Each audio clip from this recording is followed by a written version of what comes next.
मित्रांनो, जय माता दी. आरमोरी शहराचा दुर्गा व शारदा उत्सव हा केवळ गडचिरोली जिल्ह्यातच नाही तर संपूर्ण विदर्भात आपली एक वेगळी ओळख निर्माण करून बसला आहे. दरवर्षी हा उत्सव नवीन उत्साह, नवीन देखावे आणि भक्तिमय वातावरणामुळे सर्वांचे लक्ष वेधून घेतो. यावर्षी देखील आरमोरी शहरातील विविध दुर्गा व शारदा मंडळाकडून देशातील विविध राज्यातील देखावे सादर केले जाणार आहेत. प्रत्येक मंडळ आपल्या भाविकांसाठी काहीतरी खास आणत असल्याने भाविकांमध्ये प्रचंड उत्सुकता आहे. या देखाव्यामधून भक्तांना धार्मिक, सांस्कृतिक आणि पारंपरिक वारसा अनुभवायला मिळणार आहे. मंडळाच्या या सजावटीसाठी आणि देवीच्या मूर्तीसाठी मोठ्या प्रमाणात तयारी सुरू आहे. विशेष म्हणजे आरमोरी शहरातील कुंभारपुरा वाड हे या उत्सवाचे केंद्रबिंदू ठरलेले आहे. कारण येथेच दुर्गामाता आणि शारदा मातेच्या मूर्ती घडवण्याचे आणि सजवण्याचे काम अंतिम टप्प्यात सुरू आहे.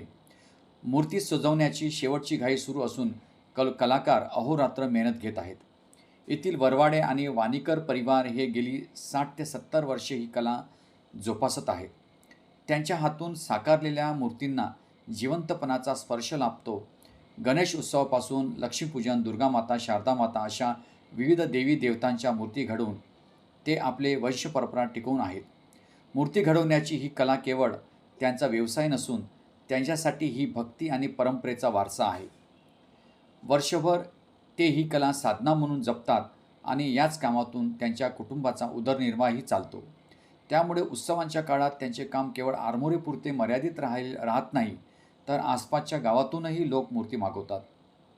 मित्रांनो, आरमोरी शहर केवळ उत्सव, मिरवणुका किंवा देखावे यामुळे प्रसिद्ध नाही, तर येथील कलाकारांच्या कलेमुळेही या उत्सवाला एक नवा पैलू लाभतो. देवीचे सौंदर्य, भक्तांचा उत्साह आणि कलाकारांची साधना यांचा संगम म्हणजेच आरमोरीचा दुर्गा व शारदा उत्सव होय. मंडळाच्या या देखाव्यांना जितकी मेहनत लागते तितकीच मेहनत देवींच्या मूर्ती साकारण्यातही असते. आरमोरीतील कुंभार वाड हे या संदर्भात अगदी खास स्थान मिळवून बसलं आहे. कारण येथेच दरवर्षी दुर्गामाता, शारदा मातेच्या मूर्ती घडवण्याचं, त्यांना सजवण्याचं आणि अंतिम टप्प्यापर्यंत नेण्याचं काम होतं. सध्या देखील शेवटची सजावट, रंगकाम आणि अलंकार लावण्याचं काम जोमात सुरू आहे. कलाकारांच्या हातातले रंग, कुंचले, माती आणि त्यांचं कौशल्य देवीच्या मूर्तींना प्राणप्रतिष्ठेसारखं रूप देत आहे. मूर्तिकार यांच्या हातून साकारलेली प्रत्येक मूर्ती ही केवळ शिल्पकृती राहत नाही, तर ती एक भक्तीचा जिवंत साक्षात्कार वाटते. मूर्ती घडवताना त्यांना देवीची आराधना असल्यासारखं भासतं. वर्षभर हे कलाकार मातीशी खेळत राहतात आणि हाच त्यांचा उदरनिर्वाहाचा मुख्य आधार आहे.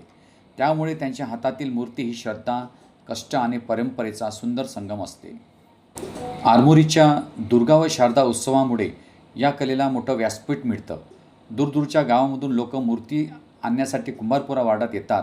या कलाकारांच्या घरातील लहान मुलं देखील ही कला शिकत आहेत. म्हणजेच ही वर्षपरंपरा अजून अनेक वर्ष असंच तेजस्वी राहणार आहे. मित्रांनो, आरमोरीचा दुर्गा व शारदा उत्सव हा केवळ देखाव्यांचाच किंवा मिरवणुकीचा उत्सव नाही, तर तो आहे भक्ती, परंपरा आणि कलावंतांच्या श्रमांचा एकत्रित उत्सव. देवीचं अलौकिक सौंदर्य, मंडळाचा उत्साह आणि कलाकारांच्या हातून प्रकटलेलं कौशल्य यामुळे हा सोहळा प्रत्येकाच्या मनाला भावतो. म्हणूनच आपण सर्वांनी या वर्षीचा आरमोरी उत्सव प्रत्यक्ष अनुभवावा. देवीचे दर्शन घ्या, कलाकारांची कला अनुभवा आणि या अद्वितीय परंपरेला सलाम करा. जय दुर्गा माता, जय शारदा माता. मित्रांनो, माझा व्हिडिओ आवडल्यास माझ्या व्हिडिओला लाईक करा, कॉमेंट्स करा, शेअर करा आणि नवीन व्हिडिओ बघण्यासाठी माझ्या यूट्यूब चॅनलला सबस्क्राईब करा. धन्यवाद.